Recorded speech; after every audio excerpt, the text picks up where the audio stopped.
जय जय सिया राम। जेहि विधि नाथ होई हित मोरा, कीजिए सुबेरु दास मैं तोरा। जेहि विधि प्रभु प्रसन्न मन होई, करुणा सागर कीजिए सोई। आप सभी का हमारे चैनल स्पिरिचुअल सर्वर्स में हार्दिक स्वागत है। आपका दिन शुभ हो। चैनल को लाइक फॉलो सब्सक्राइब करना ना भूले। सीताराम सीताराम। श्री रामायण कथा सुंदरकांड भाग 3। लंका में सीता की खोज।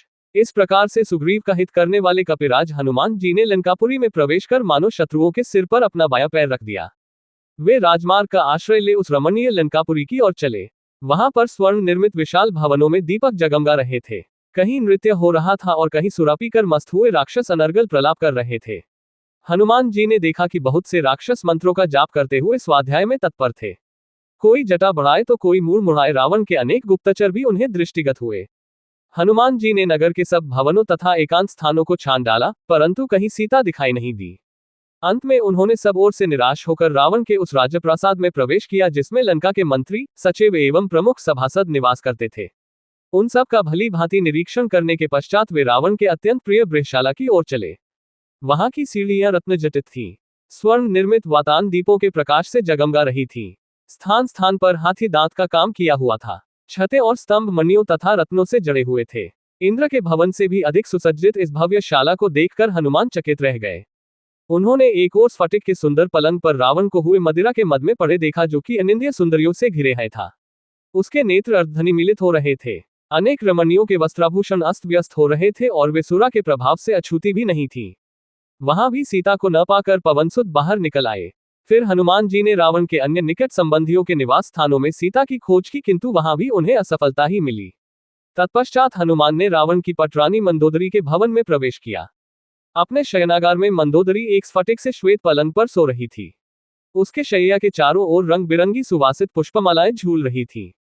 उसके अद्भुत रूप, लावण्य, सौंदर्य एवं यौवन को देखकर हनुमान के मन में विचार आया, संभवतः यही जनकनंदिनी सीता है। परंतु उसी क्षण उनके मन में एक और विचार उठा कि ये सीता नहीं हो सकती, क्योंकि रामचंद्र जी के वियोग में पतिव्रता सीता न तो सो सकती है और न इस प्रकार आभूषण आदि पहनकर श्रृंगार ही कर सकती है। अतएव ये स्त्री अनुपम लावण्यमय होते हुए भी सीता कदापि नहीं है। ये सोचकर वे उदास हो गए और मंदोदरी के कक्ष से बाहर निकल आए।